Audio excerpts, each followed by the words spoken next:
You can make a difference. By becoming a supporter of our channel, you not only help us thrive, but also become an active part of our community. The link to join us is in the description.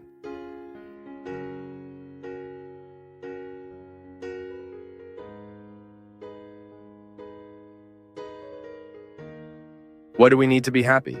We talk all the time about this so-called happiness. We constantly follow people in their attempts to be happy. Our social networks, right? So many people posting what makes them happy and even lying about what makes us happy. What makes us happy? What makes us fulfilled? And from these questions, we begin to debunk because we lie to ourselves. How many times do I meet people and recognize this in myself? A deceitful structure around fulfillment. We pretend to be fulfilled. We pretend to know what should be done. Often we stay on the surface of things, of situations, and don't even have the courage to touch what really needs to be touched to make our lives better. We have so many pursuits. Sometimes you try to be happy through your work. You work hard because you want to achieve something that makes you happy. You date. You try to be happy through this relationship, or you're already married. You try to be happy in this marriage. This life is so short, isn't it? So that we waste the opportunity to be fulfilled, happy men and women. Because that is God's desire for us. Conversion is this. It is to identify if in the structure of your life today, there is something that is an obstacle to your human fulfillment. So when I look at the structure of my life, at what today I need to renounce, I am seeing a reality that is favorable to my growth. I need to identify what today in the structure of my life is representing an obstacle to my fulfillment. It might be that you identify a friendship, for example, a pseudo-friendship, a false friendship, a camaraderie that has been an obstacle to your spiritual, emotional growth.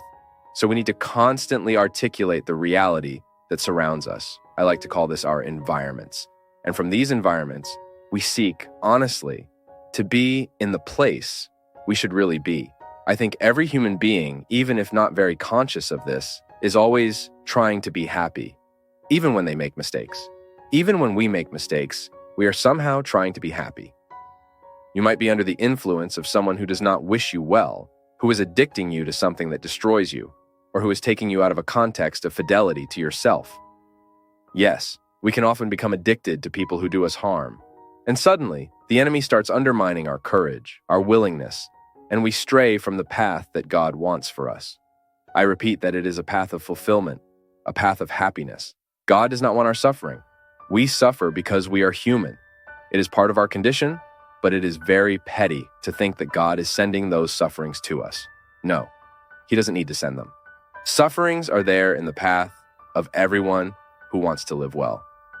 Just as He also cannot rid us of these sufferings, because they are part of life. It is part of life to suffer. What He assures us is His presence. So, it requires a lot of intellectual honesty. We are talking here about putting intelligence to work. What today, in the structure of my life, is an obstacle to my human fulfillment. You've heard me talk here about human fulfillment, which is precisely this adaptation that we make of everything we can and cannot do. Yes, because a fulfilled human being is one who has already acknowledged everything they can and cannot do. And from this can and cannot, a space of satisfaction is created. It is the satisfaction of being who you are, of doing what you do, of working at what you work, of studying what you study, of living with whom you live. And we cannot always, within this fulfillment, do only what pleases us. Personally, I like to think that God is always favorable, that my experience with the Lord is always favorable to me. Never, never, never could I understand that my experience with God could be an obstacle to my human fulfillment. God wants my best. And a long time ago, I started removing from myself, some misguided understandings that God wanted my suffering, for example. God has no interest in making you an unhappy person. Unhappiness is not a project of God for our lives. That's why in the project He has for each of us, He never removes the obstacles, because in the obstacles, we find the strength to achieve what we so desire. Yes, we need to overcome daily the obstacles that prevent us from living this happiness, this human fulfillment. But the problem is when we do not know when we do not have clarity about what really makes us happy. I like to understand happiness with a bit more depth. It might be that the word happiness is very empty of meanings. It might be that it has become very empty in our days. We grow a lot when we are challenged, much more than when we are flattered, when we accept the provocation of life itself. Do you know how life provokes us? With our discomfort. That's why it's so dangerous to take medicine for sadness, unless you have been diagnosed with chemical depression. And then, my people, it's never too late for us to be able to change the structure of our life, to change directions. Just as Jesus was not afraid to change the lives of those who passed by him. Because Jesus knew all of this much more deeply than we know today. How many people get cured when they quit a job, for example, when they give up that job to earn less but work at something they love? How many people end their conflict when they end a relationship? But they suffer. At least they are suffering to heal. Yes, but usually when sadness comes and we numb it with a pill, we miss the happy opportunity to discover what bothered us, and then we don't change what bothers us. You just keep taking pills for your sadness, and that's why it doesn't get resolved.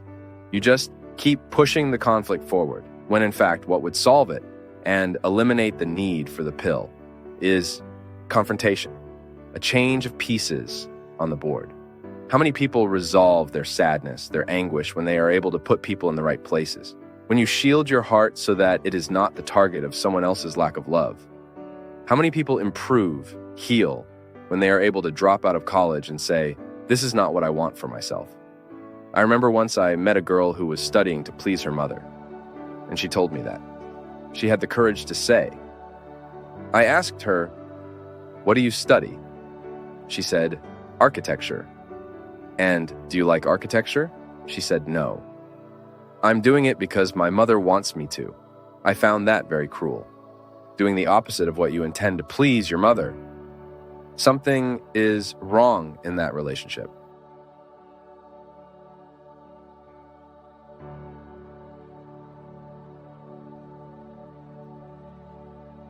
As we wrap up another insightful session at Path of Faith, we encourage you to be part of our community by commenting, liking, sharing, and subscribing.